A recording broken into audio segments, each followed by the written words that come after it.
Bonjour et bienvenue au 10e épisode du vlog Pingouin. Aujourd'hui, on est avec Sonia Tourné de chez Créature. Créature, c'est une boîte d'images de marque et de stratégie d'image. Sonia, on est voisins aussi de local, on n'est pas très loin, dans Hochelaga Maisonneuve. On est dans les mêmes groupes d'affaires. Tu es très investi aussi dans le quartier. Tu as gagné une de nos toiles à un de nos lancements.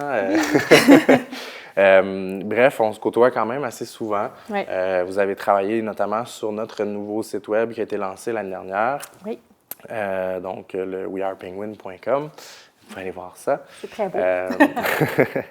Donc, parle-nous un petit peu de ton parcours professionnel. Ça fait 15 ans, si je ne me trompe pas, que Créature existe. Oui. Bientôt, là. Mois de novembre, ça va déboucher le faire 15 ans. champagne. Oui. Parle-nous un peu, parce que là, c'est ça, vous êtes une entreprise super versatile, mobile, vous faites plein de mandats sur plein de choses. Parle-nous un peu de ton univers. Je peux te parler de moi parce qu'avant Créature, en fait, quand je suis partie il y a 15 ans, évidemment, j'étais travailleur autonome. Hein? Fait que j'étais toute seule dans mon entreprise. Maintenant, on est 4. Il y a une constante depuis que je suis partie en affaires, puis même depuis le début de mon parcours professionnel. Les constantes, c'est que, d'une part, j'ai une mission à quelque part de contribuer. Tu sais, j'ai comme tout le monde, j'ai des talents puis des compétences. Puis moi, mon fun, c'est de le mettre au service des gens. Fait que ça, dès le début, ça a été ça. Au début, j'étais designer. Fait que je faisais du branding, entre autres, d'événements, d'entreprises puis tout ça. Fait que c'est ma façon de contribuer, c'est comme designer. Mais il y avait un autre élément qui était bien important dans ma vie, c'est la quête de sens. Puis la quête de sens, ça a fait que être designer, c'était pas assez. Il fallait que je comprenne pourquoi je faisais des choses, qu'est-ce qu'il y avait en arrière, tout ça. C'est pour ça aussi, d'ailleurs, que j'étais allée à l'université en communication graphique parce que au départ, mon parcours, c'était de commencer comme graphiste, puis il me manquait quelque chose. Là. Je ne comprenais pas pourquoi je faisais des affaires, pourquoi ça marchait pas. Puis en allant justement chercher le pourquoi en arrière à l'université, ça m'a donné un petit peu plus, ça me satisfait un petit peu plus. Puis ça, je l'ai intégré dès ma pratique au départ, là, il y a plusieurs années. Puis au bout du compte aussi, la troisième chose qui fait partie de mon parcours, c'est ma curiosité puis mon désir de toujours me renouveler puis toujours découvrir de nouvelles affaires. Puis ça, c'est sûr que chez Créature, j'ai passé ça aussi avec mes employés, puis je pense que je mets ça en valeur dans tous les mandats que je fais. Là. J'aime ça, découvrir des nouvelles affaires, rencontrer des nouvelles personnes, puis tout ça. Fait que pendant 15 ans, ça a suivi ces trois choses-là, même si l'offre de service a beaucoup évolué, parce que maintenant, moi, je suis plus designer. Là. Non, c'est ça. Ouais. Tu es plus axé sur la stratégie. Oui, la stratégie de marque, c'est ma quête de sens un petit peu, hein, comprendre qu'est-ce qu'il y a en arrière pour qu'après ça, les designers avec qui je travaille aient tous les bons outils puis les bonnes informations pour pouvoir créer ce qu'il y a de mieux pour nos clients. Là. Fait que c'est un petit peu... je questionne beaucoup, moi. Je suis pas juste... je suis moins bonne dans le rôle de juste exécutante. Là. J'aime ça questionner, aller plus loin, comprendre, challenger, puis tout ça, exactement. Puis comment s'est fait le déclic? Tu étais travailleur autonome. Est-ce que tu es parti avec le nom de Créature comme travailleur autonome ou il y a eu un événement marquant là, qui a marqué le début de l'entreprise? Au départ, c'était Sonia Tourné, conception visuelle. Je travaillais beaucoup pour des producteurs, entre autres des producteurs d'événements. Fait que je voulais être un petit peu plus low profile, me cacher un petit peu en arrière des producteurs. Fait que c'était ça. Puis je te dirais, où est-ce qu'il y a eu un changement majeur? C'est que moi, je dessinais, là, je designais jour et nuit. Je travaillais beaucoup. Puis, je suis tombée enceinte, puis j'ai une petite fille. Ça a changé les affaires un petit peu. Puis là, je me suis aperçue, même si je pensais pouvoir continuer comme ça, c'était pas possible. Fait que ce que j'ai fait, c'est que, j'ai commencé à penser à faire les choses autrement. Engager quelqu'un, travailler avec moi. Puis tranquillement, pas vite, en engageant une personne, 2 personnes, 3 personnes, ça faisait plus de sens que ça soit mon nom. Pour moi, c'était pas assez générateur de mobilisation, là, tu sais. Puis pour moi, ça devenait plus grand que moi, quelque part, tu sais. C'est comme plus nécessaire que mon nom soit là. Puis, on a trouvé le nom en gang. Ça a été plusieurs semaines de brainstorm pour arriver à Créature. Puis Créature, peut-être je peux t'expliquer un petit peu l'histoire de Créature. Je suis très curieux de savoir ça. Je pense que je ne l'ai jamais entendu. Pour vrai, nouveauté. Créature, en fait, on cherchait un nom qui pouvait, qui amenait un côté créatif, évidemment. Fait que, tu sais, créativité, puis tout ça, créature, c'est sûr qu'il y a quelque chose qui est créateur, tout ça. Mais ça va plus loin que ça, parce que créature, moi, dans mon parcours, j'ai travaillé, je te dirais, majoritairement avec des filles. On était une gang de filles qui travaillions ensemble. Puis dans le vieux français, bien, des créatures, c'est des femmes. Puis il y avait quelque chose de bien fun de jouer avec ça. Puis j'avais aussi ma Cynthia, qui était brésilienne, qui travaillait avec moi à l'époque, qui est une ancienne créature, qui venait me voir puis qui me disait avec son bel accent en brésilien, « Créatura, c'est tellement beau! » Parce que les créaturas, c'est des enfants. Fait qu'il y a un petit côté aussi le fun de dire, OK, bien, on est une gang qui tripe ensemble, qui avons du plaisir, tout ça, des petites créatures qui... Fait que c'est un petit peu ça, l'histoire de créatures. Ouais. Ah, mais ça fait du sens. Oui. Ça fait du sens. Effectivement. Oui. Ton offre a beaucoup évolué parce que tu dessinais au début. Si je comprends bien, tu as commencé à avoir des employés, même avec le nom, là, Sonia Tourné. Au début, oui. Création visuelle. Conception visuelle, oui. Ensuite, c'est devenu Créature, le Brainstorm. Vous avez travaillé, dans le fond, l'identité de votre marque ensemble. Donc, vous avez fait votre propre travail pour vous-même. Oui. Mais l'offre de service a changé depuis les années. Aujourd'hui, on va parler beaucoup de cohérence parce que c'est ce qu'on voulait parler ensemble. Comment tu as vu cette évolution-là dans ton entreprise, puis comment la cohérence a pris sa place dans ces 15 dernières années-là? Bien, en fait, le parcours, il est très cohérent parce que c'est sûr que au départ, je dis tout le temps, bien, une entreprise, il y a un entrepreneur en arrière. L'entrepreneur, bien, dans ce cas-là, c'est moi. Puis, tu sais, je parlais des 3 pôles un peu qui suivaient mon parcours professionnel. Bien, il est cohérent dans tout le changement qui a eu lieu au fur et à mesure. On continue de dessiner, c'est juste plus moi qui le fais. J'ai beaucoup de plaisir à voir les filles avec qui je travaille dessiner puis évoluer beaucoup. Ça fait partie des grands plaisirs que j'ai. Puis, tu sais, il y a un côté de contribution là-dedans, de contribuer à mettre tout en place pour que ces gens-là se développent puis deviennent de meilleurs designers puis qui se développent à leur maximum. Fait que ça reste. On continue de développer des brandings visuels, on continue de créer des sites web, on continue de créer du matériel imprimé puis tout ça. Mais ça a évolué parce que je pense que ma quête de sens a évolué aussi puis devenait de plus en plus présente. Fait que pour moi, ce qu'il y avait en arrière devenait de plus en plus important puis c'est ça qui m'intéressait. Moi, je suis beaucoup intéressée par l'humain en arrière, tu sais. Moi, le contact avec les entrepreneurs, je trouve ça extraordinaire, tu sais. On travaille ensemble, je te vois aller depuis le début, puis tout ça, je trouve ça le fun de voir ça.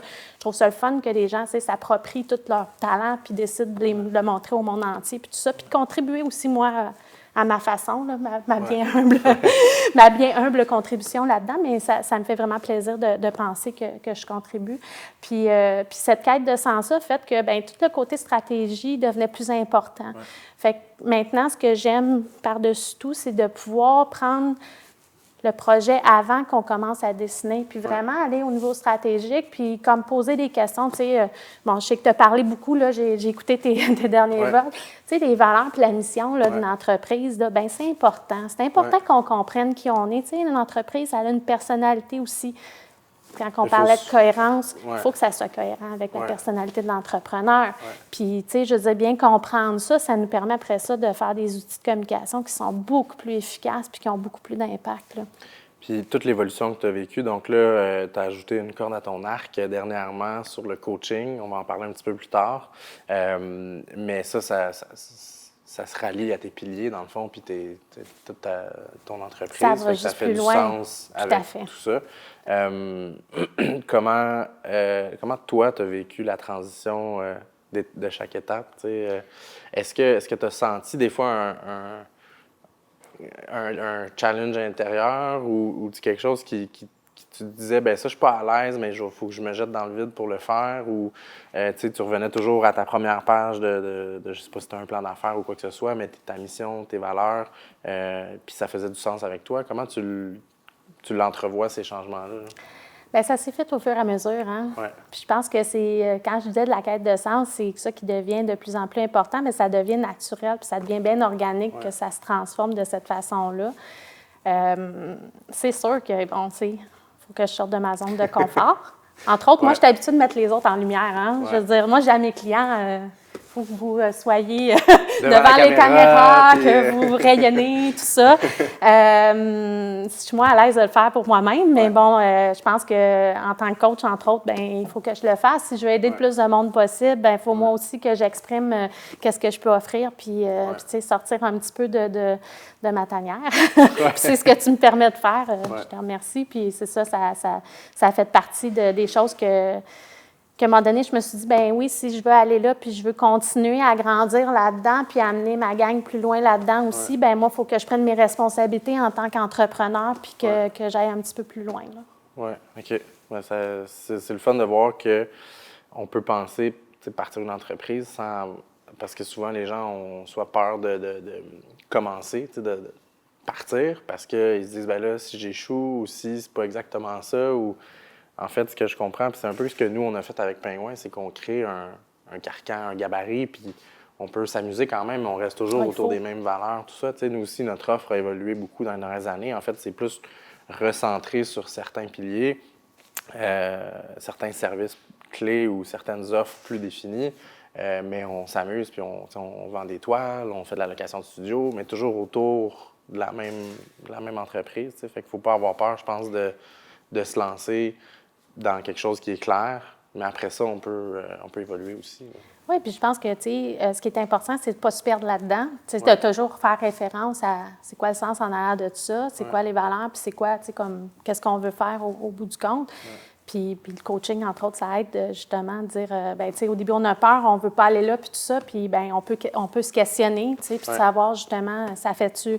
ça marche-tu avec le début, puis où est-ce que je veux m'en aller, puis tout ça. Mais effectivement, tu sais, c'est le plaisir. Je pense que ça devrait être, à quelque part, la base de toutes nos actions parce que, je veux dire, c'est ça qui fait qu'on est motivé, puis c'est ça qui fait qu'on réussit, entre autres. Là. Puis ça, je l'ai vu en coaching, puis, tu sais, j'ai compris ça, puis pour moi, ça a été comme, ben oui, hein, c'est vrai, si t'as pas de fun, là, tu vas pas loin.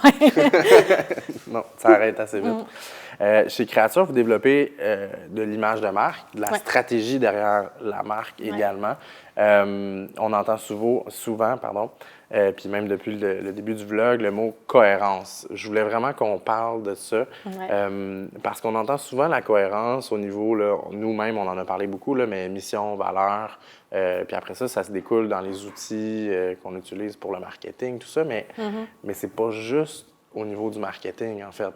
T'sais, moi, je pense que ça doit toucher tous les aspects d'une entreprise, mais toi, tu sais, comment tu le vois, puis comment tu inculques ça dans tes mandats, puis comment tu consultes, en fait, tes clients? Bien, pour moi, là, la cohérence, ça, c'est un concept fort dans ma vie. C'est aussi... personnellement aussi. Personnellement aussi. Puis c'est ça que j'essaie de mettre en place dans tous mes mandats. Puis c'est ça que j'essaie de mettre en place aussi dans mon entreprise. Je pense que, tu sais, quand on disait le plaisir, puis la motivation, s'il n'y a pas de cohérence, ça ne marche pas. Fait que la cohérence, en fait, ce que ça permet, c'est que tu prends des différents éléments, puis tu fais des liens entre ces éléments-là pour créer une nouvelle entité. OK? Puis c'est là que ça devient plus puissant. C'est là que ça devient que tu peux amener quelque chose d'autre puis créer quelque chose d'autre. Tu sais, des gens séparés qui ont chacun leur vision des affaires, c'est difficile de les amener à quelque part. Tu sais, on parlait tout à l'heure des Raptors. Bien, pourquoi ils ont réussi à gagner le championnat? Parce que tout le monde avait une vision commune. Tout le monde était cohérent dans leur plan de match. Tout le monde travaillait ensemble. C'est ça, la cohérence, c'est le travail d'équipe. Mais ça, c'est pour n'importe quoi. Je veux dire, quand tu crées un branding, bien, je veux dire, les mêmes codes de communication que tu as utilisés pour ta carte d'affaires, ton site web, puis toutes les pubs ou ton kiosque quand tu fais un trade show, bien, ça doit être cohérent parce que sinon, ça ne fonctionne pas. Sinon, les gens ne te reconnaissent pas. Sinon, tu ne crées pas cette entité-là, cette personnalité-là que les gens vont reconnaître.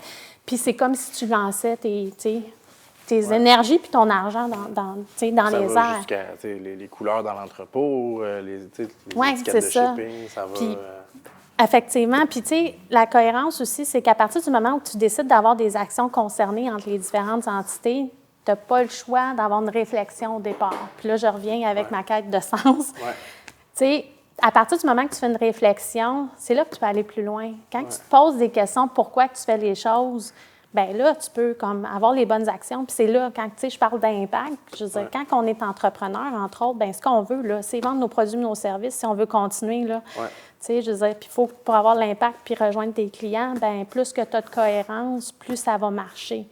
Fait que ça permet, tu sais, c'est vraiment, moi je disais, tu sais, cohérence entre parents avec des enfants, tu sais, on s'entend, je veux dire, faut que tu travailles en équipe, faut que, tu sais, même sans, idéalement, c'est qu'on a un même discours, même si on se consulte pas, là, pour que les enfants s'en aillent à droite, je sais pas, papa, puis après ça, maman, puis les deux s'entendent pas, là, je comprends que ça peut faire un peu le même effet, puis plus on en parle, plus on remarque avec les entrepreneurs passés, notamment avec Nicolas Clerc, Justin, Dubé Famille de Romcoeur.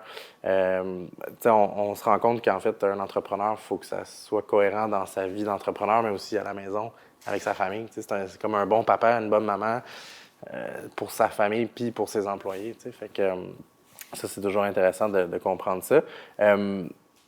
Donc, là, le pourquoi c'est important pour une organisation, ça prend son sens ou c'est une équipe, en fait. Il faut que ça roule comme une équipe. Puis ça touche à tous les départements? Bien, tous les départements, oui, parce que, je veux dire, tu sais, tu peux pas avoir une équipe qui tire à droite puis une autre qui tire à gauche. Tu sais, quand tu disais les parents, c'est la même affaire. Il faut que tout le monde... Tu sais, la cohérence, ça permet un but commun. Tu sais, puis le but commun, quand je disais que tu crées un espèce de mouvement vers la même place, c'est toutes tes énergies dans ton entreprise qui poussent en même place, ça va faire... Tu sais, ça va permettre d'accéder à ton but.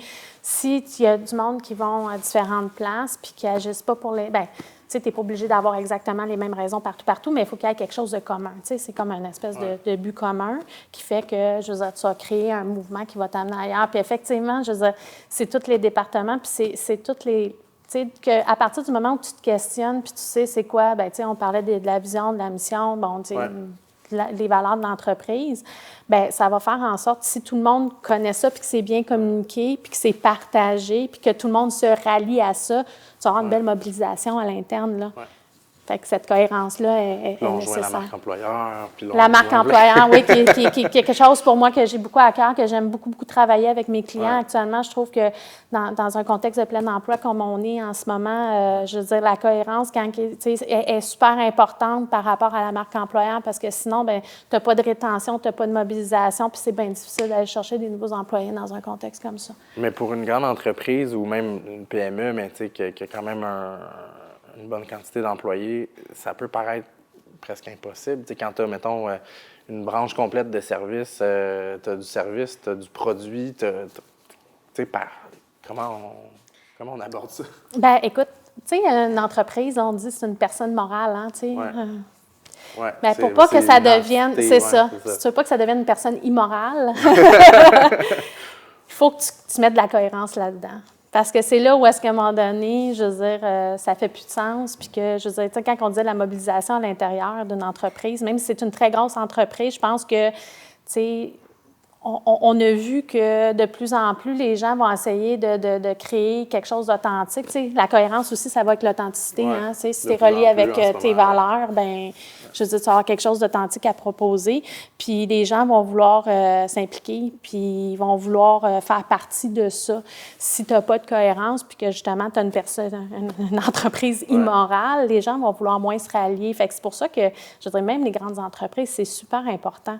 Parce que sinon, je veux dire, c'est difficile de continuer. Bon, je te dis pas que c'est le même partout, mais je pense que dans un monde idéal, là, je pense que ça serait le fun de penser que ce concept-là soit intégré de façon concrète dans toutes les entreprises, puis ça ferait du monde bien plus heureux au travail. Oui, parce qu'on peut l'en voir, là, notamment, je pense à Prana, qui est une entreprise qui est quand même assez grande, ils semblent avoir une très grande cohérence dans tout ce qu'ils font, dans toutes leurs initiatives, etc. Puis c'est sûr que ça part des entrepreneurs qui ont parti de l'entreprise, mais ce qui est le fun de voir, c'est que ça grandit à une grande entreprise, probablement encore une PME selon les chiffres, mais ça reste quand même quelque chose de plus gros. Mais ils gardent cette cohérence-là malgré tout, qui ont parti, par exemple, probablement depuis le début. Oui.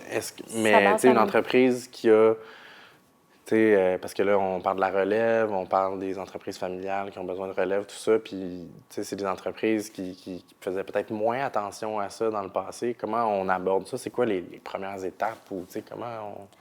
Bien, on peut aborder ça du point de vue financier. Des fois, l'argent parle. Oui, c'est sûr Puis, que ça représente, par exemple... ben, premièrement, la marque employeur, je veux dire, si tu as de la misère à retenir tes employés puis que tu peux pas être en croissance parce que tu n'arrives pas à retenir tes employés, ça peut parler beaucoup. Puis, tu sais, comme marque aussi, là, la cohérence est super importante de ce que tu envoies comme message puis ce que tu es profondément. Si tu n'es pas authentique dans ce que tu envoies, il peut avoir un problème au niveau de la réception au bout du compte. De plus en plus, je pense, et je suis convaincue qu'on est à la recherche de marques, justement, tu parlais de Prana, mais il y en a plein d'autres, là, de marques qui ont des valeurs authentiques en arrière, puis qui les véhiculent correctement, puis que ça soit cohérent dans toute leur... Si on dit qu'on est écologique, on est écologique partout. Si on est équitable, on essaie d'être équitable partout. Puis ça, bien, ça va être payant parce que ça va permettre de créer une relation avec ton client. Tu sais, une marque qui est authentique, qui est cohérente dans tout ce qu'elle envoie, dans tout ce qu'elle est, puis qui respecte ses employés, bien, ça va rayonner à l'extérieur. Puis là, bien, ça va permettre d'avoir une bonne relation avec tes clients.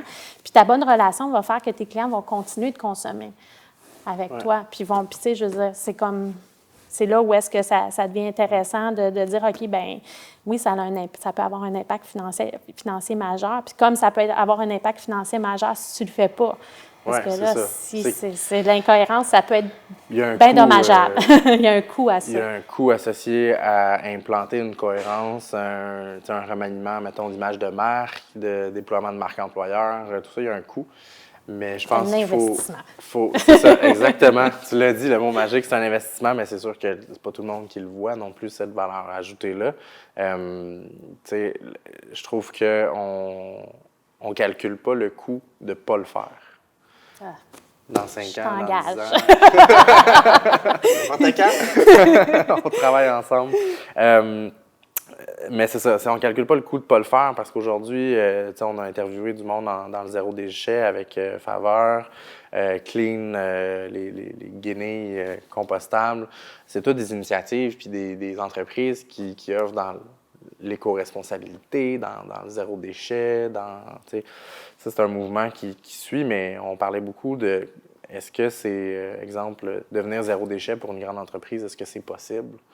Puis là, on le voit tranquillement, avec des épiceries qui acceptent les plats. C'est un certain coût. Il y a des cafés qui commencent à dire, ben nous, on ne veut plus avoir des tasses jetables. Bien, même McDo est en train de penser à ça. J'ai entendu des grosses, en tout cas, il me semble que c'est McDo, là, mais des grosses chaînes qui pensent à intégrer ça. Fait que justement, je veux dire, ça a un impact parce que, je veux dire, au niveau de l'image que ça envoie, ça je pense qu'on a parlé aussi dans les derniers mois, est-ce qu'il faut que ça vienne d'en haut ou il faut que ça vienne d'en bas?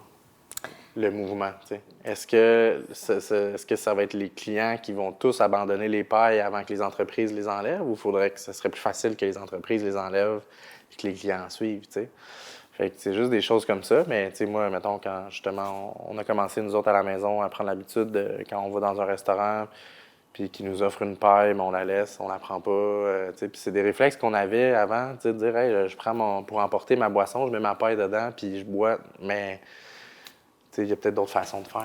Bien, il y a une sensibilisation. C'est comme là, quand on revient à dire, OK, bien, je me questionne, pour moi, qu'est-ce qui est important? Donc, mes gestes, il faut qu'ils soient alignés avec ça. Ouais. Puis ça, bien, je veux dire, c'est une personne, mais une entreprise, ça devrait être la même chose aussi. Oui, la personne morale, là, j'aime bien l'image. Puis avec tout ça, on parle du consommateur qui va avoir un effet. Mais je te pose une question. Est-ce que les entreprises qui font du B2B, donc d'entreprise-entreprise, de la vente, comment on peut voir l'effet de la cohérence?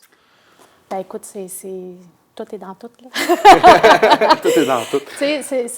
Souvent, on pense que d'avoir... puis un branding, c'est pas juste visuel. Hein? Un branding, c'est tout le discours que tu envoies, c'est toutes les valeurs que tu réussis à passer au travers de tes communications, c'est tout... c'est la personnalité de l'entreprise. Je veux dire, comme entreprise, moi, quand je consomme d'autres services, là, J'ai envie d'avoir une relation qui fait du sens avec moi. J'ai pas envie de travailler avec du monde qui font des choses qui sont complètement en dehors de mes propres valeurs. Je veux dire, les gens avec qui je travaille, je veux d'une part avoir du plaisir, tu sais, puis d'autre part, je veux que ça corresponde à ce que j'ai envie. Fait que c'est sûr que on a le choix dans tout. À partir du moment où est-ce que tu es face à, tu sais, comme une entreprise qui a le choix, bien, tu as intérêt à communiquer correctement ce que tu offres, puis à ce que ça soit cohérent, puis à faire en sorte que tout soit aligné, là. Ouais. Puis moi, la façon que je le vois aussi, c'est nous, on travaille beaucoup en B2B, puis je pense que vous autres aussi, mais c'est qu'à la fin, au final, la personne qui est dans l'entreprise avec qui tu travailles, c'est un consommateur aussi, qui a des valeurs personnelles, qui retourne chez eux le soir, qui est conscient de tout ce qui se passe au niveau consommateur. Fait que je pense que quand on s'adresse à une entreprise, il faut s'adresser en premier aux gens qu'il y a dans l'entreprise. Puis c'est comme ça que tu vas réussir à inculquer tes valeurs auprès de l'autre entreprise. Puis faire image aussi, tu sais, Pingouin, c'est un bon exemple, tu sais. Non, mais c'est vrai, je veux dire, tu sais, je veux dire, quand que tu parles de Pingouin, je veux dire, il y a toute une histoire de Pingouin aussi qui est intéressante. Fait que, tu sais, je veux dire, tu t'adresses à d'autres entreprises, mais c'est sûr que ça, tu sais, ce storytelling-là, il est intéressant, puis il rejoint tes clients, même si c'est pas des consommateurs, tu sais, des clients plus loin, ils sont... On cherchait quelqu'un pour faire un vlog avec moi. Ça va être, ça va être quoi? Non, je blague. Mais de tout ça, donc la cohérence qui est importante pour toi dans tes mandats, c'est ce que tu essaies de mettre de l'avant auprès de tes clients, tout ça. Donc là, je vais plus aborder ce que tu as implanté dernièrement. Donc, tu as été récemment certifié comme coach d'affaires. Oui. Ça fait du sens avec ce que toi, tu voulais, comme tu disais, ta quête de sens. Tu veux boucler la boucle, en fait, de tes services. Pas boucler, continuer. Oui, mais c'est boucler, c'est non, mais faire perdurer je comprends ce que tu veux dire. ton service. Au-delà de juste le branding, l'image, tout ça, tu veux aller rejoindre la personne qui est derrière tout ça. Donc, on parlait de se connaître tantôt. C'est important pour l'entrepreneur ou les dirigeants d'une entreprise de se connaître en premier. Oui. Puis comment est-ce qu'il faut se connaître comme personne, comme gestionnaire, comment on fait? Il faut se poser des questions sur quoi? Bien, c'est un petit peu là qui est venu le désir de continuer de me former puis de comprendre les choses en allant chercher une certification comme coach d'affaires à l'Institut des neurosciences appliquées. Tu sais, se connaître, ça a l'air facile, mais c'est pas si facile que ça, hein? C'est le travail d'une vie. Moi, tu sais, comme je te disais, moi, ce qui m'intéresse, c'est surtout l'humain en arrière. Puis, je veux dire, tu sais, avant d'être un entrepreneur, un gestionnaire, un directeur des opérations ou n'importe quoi d'autre, on est un être humain au départ. Puis l'être humain il est complexe. Puis, tu sais, des fois, il y a des grands rêves, puis des fois, on n'arrive pas à comprendre pourquoi on n'arrive pas à accéder, qu'on est comme pris, puis qu'on n'est pas assez motivé, puis ça, bien, pendant cette dernière année-là, pendant ma certification, bien, j'ai pu comprendre plein d'affaires, puis apprendre plein de choses, pouvoir, comme, dans le fond, tu sais, avoir le pourquoi en arrière de ça, là. Fait que c'était vraiment... pour moi, c'est vraiment une formation qui m'a amenée ailleurs puis qui me permet, en tant que personne, tu sais, c'est comme, il y a peut-être un petit côté égoïste de comprendre, tu sais, comment moi aussi je fonctionne, tu sais, à quelque part là-dedans. Une grosse remise en question pour mieux pouvoir... Bien, tu sais, ça me permet d'évoluer en tant que personne, d'être une meilleure personne, donc une meilleure entrepreneur, donc, tu sais, une meilleure stratège, puis tout ce qui suit. Puis après ça, bien... d'aider des gens, tu sais. Moi, je le vois, là, il y a des entrepreneurs avec qui je travaille ou des dirigeants d'organismes, là, parce que je travaille aussi avec des organismes, là, c'est pas juste des entreprises. Mais, tu sais, je me disais, c'est fou, là, ils ont tout dans les mains, là. Ils ont leur branding, leur message, il est super clair, on sait exactement où est-ce qu'on s'en va. Ils ont un magnifique site web, tu sais, ils ont tous leurs outils de communication, tout leur plan est fait, puis là, oups, ça marche pas. Puis là, tu le vois, là, tu sais, je pense que j'ai un petit instinct pour voir qu'il y a des peurs en arrière, tu sais, de tout ça. Puis, mais je ne savais pas quoi faire, moi, avec ça. Je n'avais pas d'outils pour les aider. Mais là, c'est vraiment le fun. Ton pouvoir d'aider s'arrêtait, il y avait une certaine limite. Puis toi, tu voyais ça aller, puis tu as vraiment voulu développer ça pour Exactement. poursuivre. Exactement. Puis l'entrepreneur que tu accompagnes peut se trouver dans une très petite entreprise, une PME, une grande entreprise. Ça peut aller jouer sur un dirigeant d'entreprise.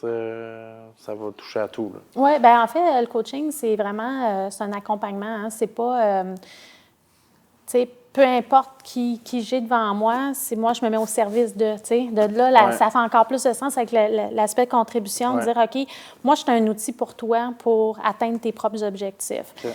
Que tu sois un entrepreneur tout seul dans ton entreprise, à la limite, ça peut être du coaching de vie aussi, là. Okay, que ça soit une personne individuelle. Je te dirais que, au départ, c'était pas pour ça. J'ai quelques coachés en coaching de vie. J'adore ça. C'est quelque chose que j'ai découvert et que j'aime beaucoup. Mais au départ, tu as un individu qui va atteindre des objectifs, que ça soit n'importe où. Je veux dire, on passe tous par la même façon. Puis après ça, ben moi, c'est sûr que comme entrepreneur, je peux aider encore plus les entrepreneurs parce que je suis sensible. Je le vis encore. Là. Je veux dire, les peurs d'entrepreneurs, mes sorties de zone, Parler devant la caméra. Parler devant la caméra, entre autres. Les défis financiers, les défis de gestion, tout ça, je les vis moi aussi. Fait que c'est sûr et certain que je suis plus sensible puis je suis capable d'aller comme identifier des choses puis peut-être poser des questions qui sont encore plus pertinentes. Mais au départ, c'est de poser des questions, être coach. C'est pas moi qui donne la réponse, c'est la personne devant moi qui va donner ses propres réponses. Puis que moi, dans le fond, ensemble, on va faire une stratégie pour atteindre les objectifs. Fait que, tu sais, je veux dire, que ce soit à n'importe quel niveau de l'entreprise, même, je te dirais, des petites équipes aussi. Tu sais, en ce moment, bon, à date, j'ai fait de la formation pour des petites équipes, plus au niveau, tu sais, je parle beaucoup de cohérence, de branding, puis tout ça. Bien, notamment avec le CCSE Maisonneuve, dans Chaga. Maisonneuve, que tu as travaillé, je pense, pour... Bien, on est en processus avec eux autres de changer l'image de marque, tout ça. Puis, tu sais, bon, justement, la cohérence, ça fait partie des grands enjeux d'envoyer un message par rapport à plusieurs secteurs. Tu sais, ils ont plusieurs secteurs, tout ça. Fait qu'on a travaillé ça avec eux autres. Puis, bien, tu sais, puis j'ai fait des conférences aussi là-dessus. Je pense, même la marque employeur, tu sais, j'ai fait une conférence avec Véronique Arsenault d'Exponentiel Conseil sur la marque employeur. Puis, je veux dire, la cohérence est omniprésente aussi là tu sais, dans ces conférences-là. Fait que, éventuellement, ce qu'on aimerait faire aussi, Véronique et moi, c'est faire des ateliers en entreprise pour la marque employeur. Puis, tu sais, je peux le faire aussi au niveau du branding. Puis, bien, je veux dire, j'utilise des outils, évidemment. Tu sais, l'idée, c'est d'utiliser tous ces outils-là de coaching pour toutes ces différentes interventions-là. Puis, comment tu t'y prends pour le coaching? Est-ce que c'est des sessions hebdomadaires? Tu sais, juste pour qu'on ait une perspective un peu de à quel point tu suis les gens. Puis, tu sais, est-ce que vous établissez des objectifs jour 1, puis on voit dans 6 mois, 1 an? Tu sais, comment ça se passe? Moi, je connais moins cet univers-là, fait que c'est pour ça que je trouve ça intéressant de t'entendre. Le coaching, pour que ça fonctionne, il faut que ça soit implanté dans une base régulière. Fait que c'est sûr et certain. C'est rigoureux, effectivement. Tu sais, ce qui marche beaucoup, puis pour l'avoir fait, parce que moi, je me suis fait coacher aussi pendant ces derniers mois-là. Hein, fait que c'était bien intéressant. Moi, ce que je me suis aperçue, c'est l'imputabilité que tu as envers ton coach. Tu sais, je veux dire, si tu payes ton coach pour qu'il t'amène à un objectif, puis qu'il te dit, bien, regarde, il faut que tu fasses cet exercice-là, puis tu le fais pas. Tout se met de rester chez vous. C'est comme au gym. Tu payes le gym, mais tu t'en sers pas. Puis ben, c'est exactement. Tout bad. C'est exactement. Fait que, tu sais, dans le fond, comment ça fonctionne, c'est au départ, c'est sûr que pour que ça marche, il faut qu'il y ait plus qu'une semaine. Là, je veux dire, tu fais du coaching tu commences habituellement sur 12 semaines. Puis les premières semaines, c'est vraiment pour comprendre, tu sais, l'individu en arrière. Tu sais, c'est quoi... comment que le cerveau de notre coaché fonctionne, c'est quoi ses valeurs, c'est quoi, c'est vraiment son fonctionnement, c'est quoi ses croyances, comment il réagit par rapport à un événement, puis tout ça, pour pouvoir, après ça, déterminer des stratégies qui fonctionnent avec lui, puis pouvoir aussi bien comprendre, puis, tu sais, comme être aligné, dans le fond. C'est encore là, tu sais, quand on parlait de cohérence, c'est que moi, en fonction de qui j'ai devant moi, je n'utiliserai pas les mêmes exercices. Okay. C'est vraiment, j'ai une boîte à outils extraordinaire maintenant pour aider les gens en fonction de leurs besoins. Bien, je veux dire, en fonction de ce que je vais avoir entendu de l'histoire de la personne qui est devant moi, ben je vais utiliser des outils différents pour les aider à atteindre leurs objectifs. OK. Fait que c'est ça. Fait que c'est un minimum de 12 séances. Puis après ça, ben tu sais, on détermine un objectif, mais ça peut évoluer aussi. Tu sais, on peut s'apercevoir que finalement, il y a souvent un objectif en arrière de l'objectif. Hein? Ouais. Tu sais, le sens objectif va être comme redéterminé puis tout ça. Puis après ça, ben on peut refaire d'autres objectifs. Quand ça fonctionne bien, ben c'est ça qu'on veut, c'est d'être un accompagnateur. Mais l'idée, c'est pas de... Tu sais, l'idée, c'est pas de devenir indispensable pour le... Oui, Tu sais, tu la veux contribution. apprendre à pêcher, non? Oui, c'est de donner des donner du outils poisson, aux gens là, pour c'est- comme... Tu sais, moi, l'idée de contribution là-dessus, c'est de dire, OK, ben je vais te donner des outils pour qu'après ça, tu sois autonome puis tu puisses continuer tout seul. Ouais. Là. C'est pas que... Tu sais, comme coach, on n'est pas une béquille. Là. Ça, je trouve ça super le fun de penser ça. Là. Vraiment. OK. Puis, pourquoi c'est l'Institut de la neuroscience? Oui, neurosciences appliquées du Québec. OK. Pourquoi cette branche-là? Parce que je sais qu'il y a plein d'écoles, il y a plein d'écoles de pensée aussi en coaching, je pense. Puis aussi, il y a le mentorat. Tu sais, c'est quoi la différence entre mentorat, coaching? Puis pourquoi la neuroscience? Bien, première partie de la question. Première question. Le mentorat, en fait, c'est plus... le coaching, c'est très différent. Là. Le coaching, on est au service on pose des questions, les réponses viennent de notre coaché. On est là pour utiliser nos outils pour ressortir les réponses du coaché. C'est sûr que, tu sais, je veux dire, moi, mon parcours d'entrepreneur me permet, comme je disais tout à l'heure, de focusser sur des affaires que je sais qui sont intéressantes à adresser. Le mentorat, tu es là comme un modèle, tu sais, tu es vraiment là comme... un mentor, c'est quelqu'un qui va souvent avoir travaillé dans le même domaine puis qui va pouvoir plus donner des conseils ou écouter ou dire, OK, ben moi, je suis passée par là, puis tu sais, être un modèle. Pas que, je veux dire, je pense que, tu sais, quand on parle de cohérence comme coach aussi, il faut être... Je veux dire, si je prêche des choses, puis si je parle avec mon coach et tout ça, bien, c'est sûr qu'à quelque part, il faut prêcher par l'exemple, là, mais je ne me considère pas comme un modèle, comme si j'étais une mentor. Là. Puis, ça revient à ma prochaine question. Un coach, est-ce que ça a besoin d'un coach? Oui. Oui. Bien, je pense que tout le monde... T'es coaché aussi par quelqu'un régulièrement? Oui. Bien, moi, j'avais déjà été coachée par des gens. J'ai eu plusieurs coachs au travers des ans. Tina Poitras, ça a été une de mes coachs. J'ai fait beaucoup de formations avec elle. Lynn Simoneau, ça a été un autre de mes coachs. Isabelle Briand, qui a fait la première cohorte, parce que maintenant, on était rendu à 2 cohortes à l'Institut des neurosciences appliquées du Québec. Isabelle Briand m'a suivie pendant mon parcours de formation. Puis elle continue aussi de me suivre. Moi, je pense que, sincèrement, là, c'est sûr que je prêche pour ma paroisse, mais je pense que comme individu, c'est un cadeau extraordinaire qu'on se fait de se faire coacher. Ça fait vraiment ressortir le meilleur. Ça permet d'atteindre des objectifs plus rapidement, plus dans le plaisir. Ça permet de découvrir des choses, tu sais, comme des forces qu'on ne se connaissait pas. Puis, tu sais, je pense qu'on n'est pas conscient à quel point qu'on est capable de faire des choses en vie. Puis, je veux dire, un coach, ça met en lumière cette partie-là. Puis ça, c'est vraiment le fun. Puis à partir de quel moment on devrait faire appel à un coach? Tu sais, si tu en partant une entreprise, en partant un projet, ou en cours de route, ou tu sais, quand est-ce qu'il faut comme... Parce que souvent, on peut s'essouffler, on peut avancer, puis tout ça, puis pas voir qu'on a besoin d'aide. Tu sais, en tant qu'entrepreneur, on a les yeux sur notre vision, puis on ne voit pas nécessairement, on ne prend pas tout le temps de recul qu'il faut pour voir clair. Y a-t-il des indices, y a-t-il des signes qu'on devrait dénoter pour dire, OK, regarde, là, j'ai besoin de quelqu'un qui... Bien, sincèrement,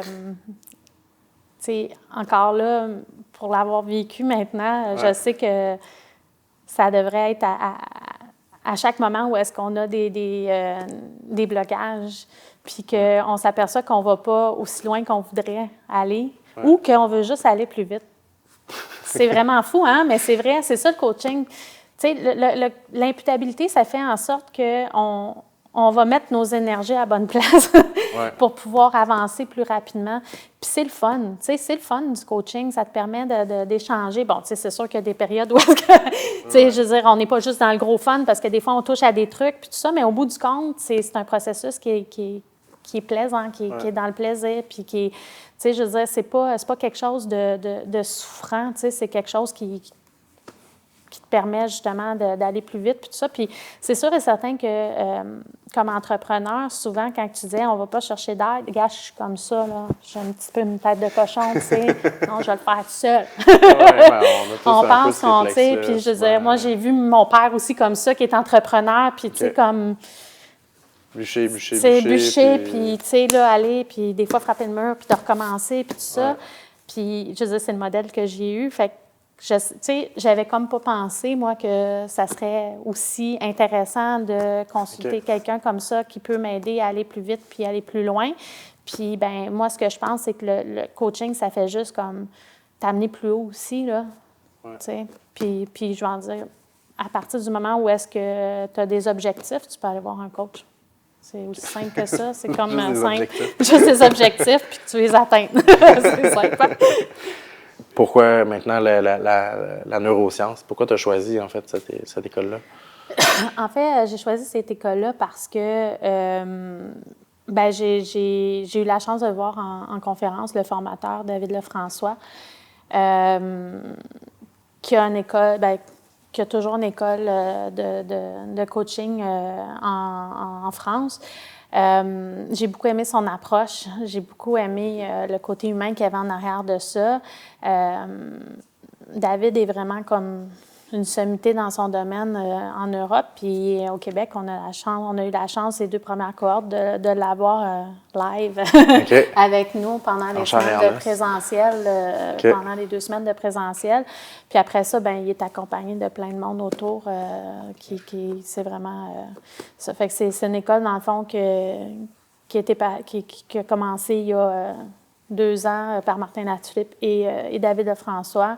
Puis c'est ça. Fait que c'est vraiment ces 2 personnes-là qui ont parti cet institut-là. Puis écoute, comme je disais, j'ai vraiment un beau coffre à outils maintenant après avoir passé au travers de cette formation-là. Fait que je n'ai pas regretté une seule seconde. Ça a été vraiment, tu sais, comme toute ma soif d'apprendre. Elle a été nourrie. Puis on peut penser aussi, on peut penser que ça va vraiment chercher, tu sais, neurosciences, en fait, ça vient chercher tout le cerveau. Oui, bien, c'est parce qu'on comprend, en fait, pourquoi que, tu sais, moi, je me demandais tout le temps pourquoi des fois qu'il y a des gens qui sont motivés puis d'autres qui ne sont pas. Pourquoi que des fois ça fonctionne puis ça ne fonctionne pas. Fait qu'il explique, c'est sûr que, bon, tu sais, c'est des techniques qui sont basées sur les neurosciences. Fait que toutes les techniques, tous les mots, toutes les phrases qu'on utilise, parce qu'il y a des techniques qui sont très précises. Ils ont été testés en IRM puis en IRMF. Fait que ça, c'est super intéressant parce que c'est des choses qui marchent. Si on sait que ce qu'on utilise, ça fonctionne puis que ça a été testé de différentes façons. Fait que quand ils nous disent d'utiliser tel mot, ben parce qu'ils l'ont testé avec d'autres mots. Fait que ça, c'est très intéressant de penser qu'on a des outils qui ont été validés avant qu'on les utilise. OK. Ah, c'est super intéressant. On voit, en fait, on voit dans les entreprises, là, on a parlé de cohérence, tout ça, on voit l'aspect, en fait, l'importance que ça a d'avoir de la cohérence dans son entreprise, puis l'entrepreneur derrière qui doit être cohérent aussi. Mais est-ce que c'est l'œuf ou la poule? Est-ce que c'est l'entrepreneur qui inculque la cohérence? C'est l'entreprise qui fait l'exercice de cohérence, puis l'entrepreneur doit suivre? Comment tu vois? En fait, ça remonte vraiment, c'est lié, mais... Bien, moi, je pense que ça doit être un mouvement circulaire, tu sais. C'est sûr et certain qu'au départ, tu sais, l'entrepreneur, bien, c'est lui qui est en arrière de l'entreprise, mais, tu sais, ça peut venir d'un désir aussi de la base de dire, OK, bien là, ça manque de cohérence. Puis que, tu sais, à un moment donné, tu t'aperçois qu'il y a des choses qui ne fonctionnent pas parce que tu n'as pas les bonnes bases, mais c'est sûr que, tu sais, il faut que ça finisse par...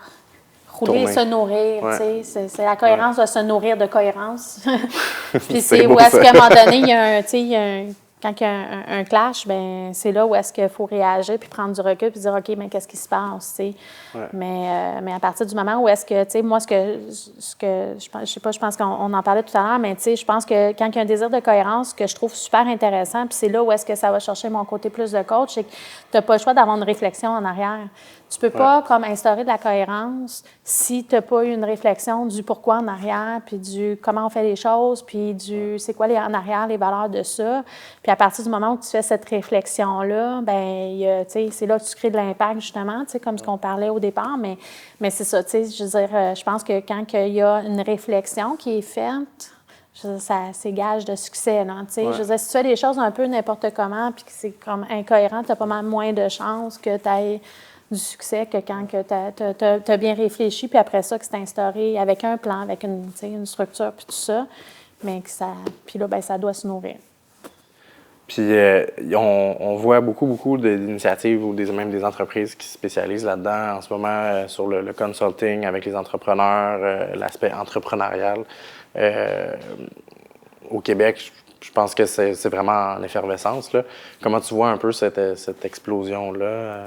Bien, moi, je trouve ça extraordinaire parce que je vois que, tu sais, comme je disais aussi un peu plus tôt, les gens recherchent de plus en plus d'authenticité dans leurs relations avec les marques, puis tout ça. Puis je sens qu'il y a de plus en plus d'entrepreneurs qui veulent comme partir sur ces bonnes bases-là. Puis, je veux dire, ça fait preuve de beaucoup de créativité aussi. Tu sais, je veux dire, ça montre qu'au Québec, il y a beaucoup de créativité, puis il y a des gens qui ont des idées, puis tu sais, qui ont assez de guts aussi pour pouvoir les mettre en place. Puis ça, c'est vraiment le fun de penser que, justement, il y a des initiatives comme, ben moi, à l'époque, c'était le SAGE, mais tu sais, l'École des entrepreneurs qui vont aider les entrepreneurs à défoncer les portes et aller plus loin, sortir de leur zone de confort. Hein? C'est ça au départ, être entrepreneur aussi, c'est d'avoir le désir, puis le gars de dire, OK, je vais un petit peu plus loin, puis je sors de ma zone de confort, bien, d'être accompagné là-dedans, que ce soit comme en coaching ou par n'importe quel organisme, bien, moi, je pense que c'est à la fois souhaitable, puis vraiment le fun de voir que ça se passe. Tu as un peu adopté cette transition-là avec ton entreprise en te formant en coaching. Où est-ce que tu vois Créature dans 5 ans? Ben moi, j'espère continuer à contribuer auprès de mes clients, puis autant des entrepreneurs que des organismes pour lesquels je travaille. J'espère voir mes designers prendre encore plus d'expérience, puis avoir encore plus de fun, puis faire d'encore plus belles affaires pour mes clients. Je ne veux pas laisser tomber cette partie-là parce que pour moi, ça permet de concrétiser les idées de mes clients, justement. Tu sais, faire un site web, ben quand tu es entrepreneur, c'est une étape importante parce que c'est ça qui te permet, entre autres, de te montrer au monde entier, tu sais, d'envoyer le bon message, puis la bonne image, puis la bonne personnalité d'entreprise, c'est concret. Fait que ça, c'est vraiment le fun. Fait que de penser que ça continue, puis que, ben moi, je puisse continuer puis aller plus loin dans l'accompagnement, tu sais, ça, c'est vraiment mon souhait le plus cher, de pouvoir aller vraiment, tu sais, du départ de l'accompagnement, de départ de la vision, de la mission, des valeurs, puis tout ça, puis d'amener ça jusqu'après ça, suivre, puis permettre d'aller plus loin. Puis c'est vraiment d'ici 5 ans, j'espère pouvoir comme faire... là, en ce moment, tu sais, c'est un départ là, pour le coaching, mais que ça prenne plus de place. C'est sûr que ça, j'aimerais ça beaucoup, là. Génial. Ben écoute, merci Sonia d'avoir pris le temps de venir jaser aujourd'hui. On a parlé de cohérence, de ton parcours, d'image, de l'importance que ça prend dans les entreprises, puis tout l'aspect de l'entrepreneur aussi, pour lequel c'est super important, autant dans sa vie personnelle que privée, que professionnelle.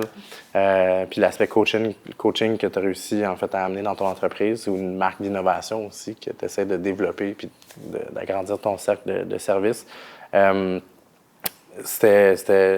En fait, moi, j'ai appris beaucoup sur le coaching, des choses que je connaissais moins. J'espère que les gens ont appris un peu plus aussi là-dessus.